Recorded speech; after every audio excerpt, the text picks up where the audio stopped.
ومصدقا لما بين يدي من التوراة ولأحل لكم بعض الذي حرم عليكم وجئتكم بآية من ربكم فاتقوا الله وأطيعون۔ ترجمہ: اور مجھ سے پہلے جو توریت کتاب ہے اس کی تصدیق کرنے والا بن کر آیا ہوں، اور اس لیے کہ تمہارے لیے کچھ وہ چیزیں حلال کر دوں جو تم پر حرام کی گئی تھی، اور میں تمہارے پاس تمہارے رب کی طرف سے نشانی لے کر آیا ہوں، تو اللہ سے ڈرو اور میری اطاعت کرو۔ ومصدقا، اور تصدیق کرنے والا۔ حضرت عیسیٰ علیہ السلام توریت کی کتاب اللہ اور حق ہونے کی تصدیق کے لیے بھی تشریف لائے تھے، اور اس کے بعض احکام کو منسوخ فرمانے بھی۔ چنانچہ بعض وہ چیزیں جو شریعت موسیٰ علیہ السلام میں حرام تھی، جیسے اونٹ کا گوشت اور کچھ پرندے، تو آپ علیہ السلام نے انہیں حلال فرما دیا۔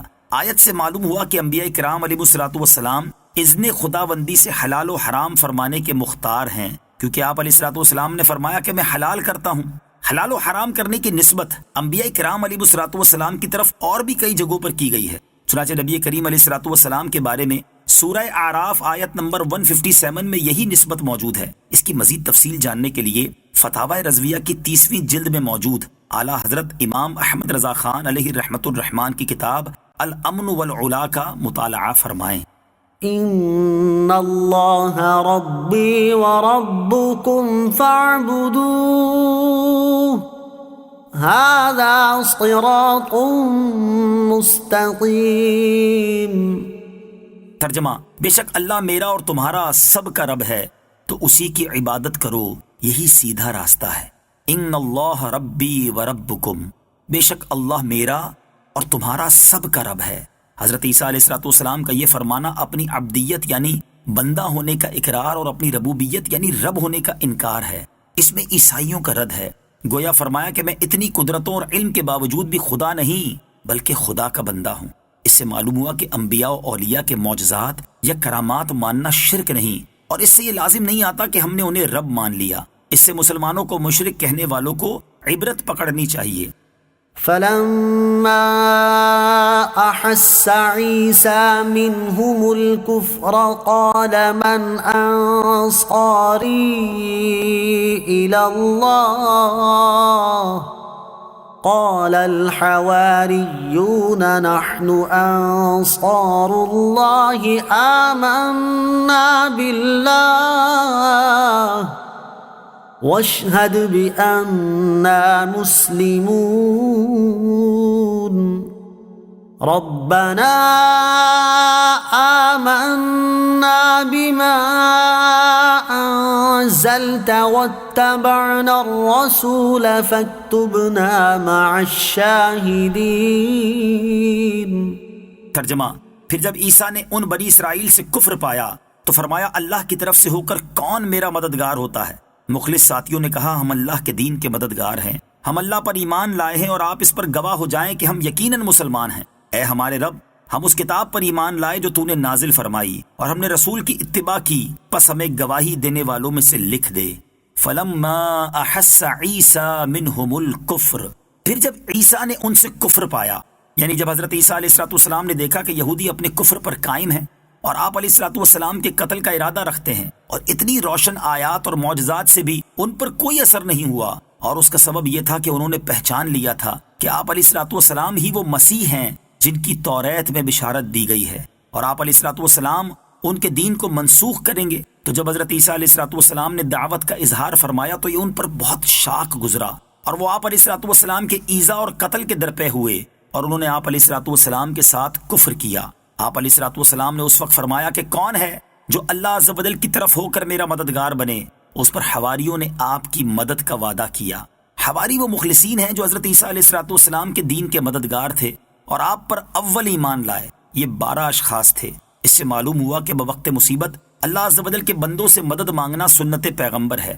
حواریوں نے کہا ہم ایمان لائے، اور پھر کہا آپ علیہ السلام ہمارے مسلمان ہونے پر گواہ بن جائیں۔ اس سے معلوم ہوا کہ ایمان و اسلام ایک ہی ہیں، اور یہ بھی معلوم ہوتا ہے کہ پہلے انبیاء علیہ السلام کا دین اسلام تھا، یہودیت و نصرانیت نہیں۔ اسی لیے ایمان لانے والوں نے اپنے آپ کو مسلمان کہا، عیسائی نہیں۔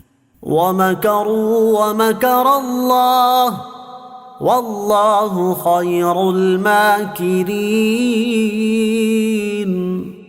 ترجمہ: اور کافروں نے خفیہ منصوبہ بنایا اور اللہ نے خفیہ تدبیر فرمائی، اور اللہ سب سے بہتر خفیہ تدبیر فرمانے والا ہے. وَمَكَرُوا، اور انہوں نے خفیہ منصوبہ بنایا، یعنی بنی اسرائیل کے یہودیوں نے حضرت عیسیٰ علیہ السلام کے ساتھ مکر کیا کہ دھوکے کے ساتھ آپ علیہ السلام کے قتل کا انتظام کیا اور اپنے ایک شخص کو اس کام پر مقرر کر دیا. اللہ تعالیٰ نے ان کے مکر کا یہ بدلہ دیا کہ حضرت عیسیٰ علیہ السلام کو آسمان پر اٹھا لیا اور حضرت عیسیٰ علیہ السلام کی شباہت اس شخص پر ڈال دی جو ان کے قتل کے لیے آمادہ ہوا تھا. چنانچہ یہودیوں نے اس کو اسی شبے پر قتل کر دیا. لفظ مکر کے معنی، لفظ مکر لغت عرب میں ستر یعنی پوشیدگی کے معنی میں ہے، اسی لیے خفیہ تدبیر کو بھی مکر کہتے ہیں. اور وہ تدبیر اگر اچھے مقصد کے لیے ہو تو محمود اور کسی قبیح غرض کے لیے ہو تو مذموم ہوتی ہے. مگر اردو زبان میں یہ لفظ فریب کے معنی میں مستعمل ہوتا ہے، اس لیے ہرگز شان الہی میں نہ کہا جائے گا. اور اب چونکہ عربی میں بھی دھوکے کے معنی میں معروف ہو گیا ہے، اس لیے عربی میں بھی شان الہی میں اس کا اطلاق جائز نہیں. آیت میں جہاں کہیں مذکور ہوا ہے وہاں وہ خفیہ تدبیر کے معنی میں ہے. اذ قال اللہ یا عیسیٰ انی متوفیک ورافعک الی ومطہرک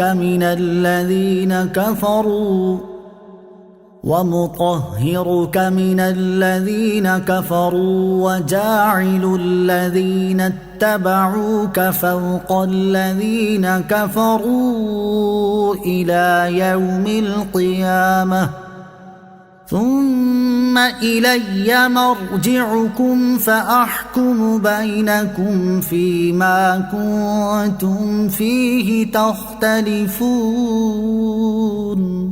ترجمہ: یاد کرو جب اللہ نے فرمایا اے عیسیٰ میں تمہیں پوری عمر تک پہنچاؤں گا اور تجھے اپنی طرف اٹھا لوں گا اور تجھے کافروں سے نجات عطا کروں گا اور تیری پیروی کرنے والوں کو قیامت تک تیرے منکروں پر غلبہ دوں گا.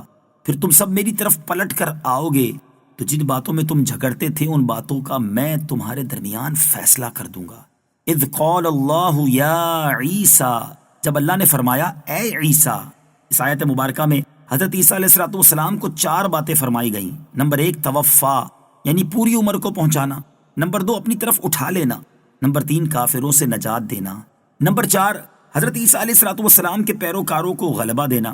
اب ہم ان کو ذرا تفصیل سے بیان کرتے ہیں. پہلی بات توفا ہے.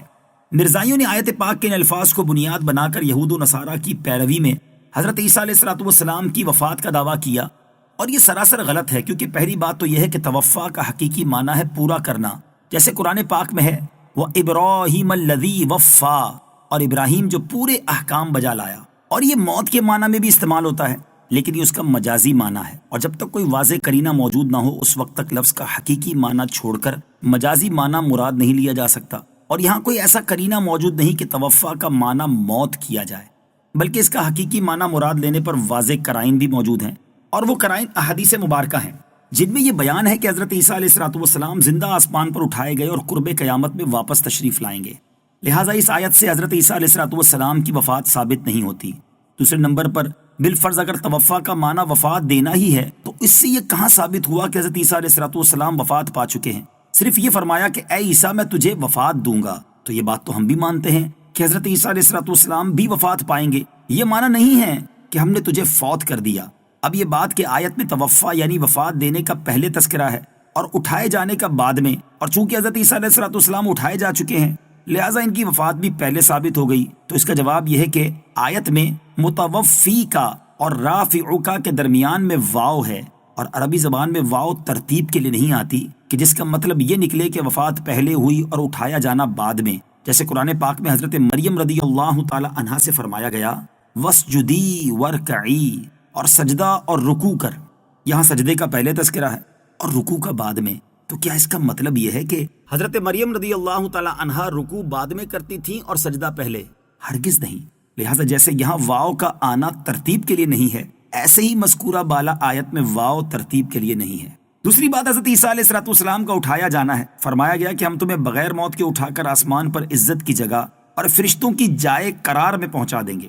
رسول اکرم علیہ السلام نے فرمایا حضرت عیسیٰ علیہ السلام میری امت پر خلیفہ ہو کر نازل ہوں گے، سلیب توڑیں گے، خنزیروں کو قتل کریں گے، 40 سال رہیں گے، نکاح فرمائیں گے، اولاد ہوگی، اور پھر آپ علیہ السلام کا وصال ہوگا۔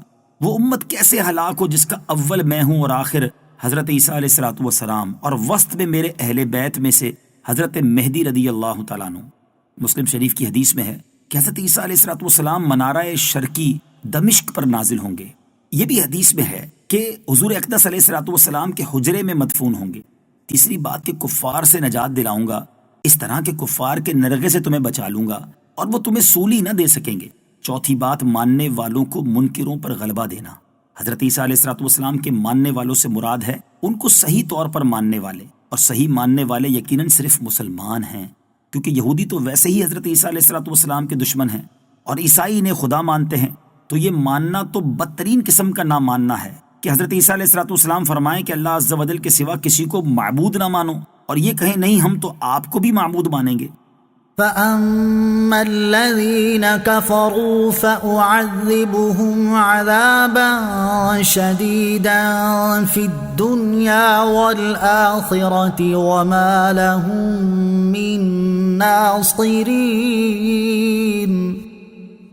وَأَمَّا الَّذِينَ آمَنُوا وَعَمِلُوا الصَّالِحَاتِ فَيُوَفِّيهِمْ أُجُورَهُمْ وَاللَّهُ لَا يُحِبُّ الظَّالِمِينَ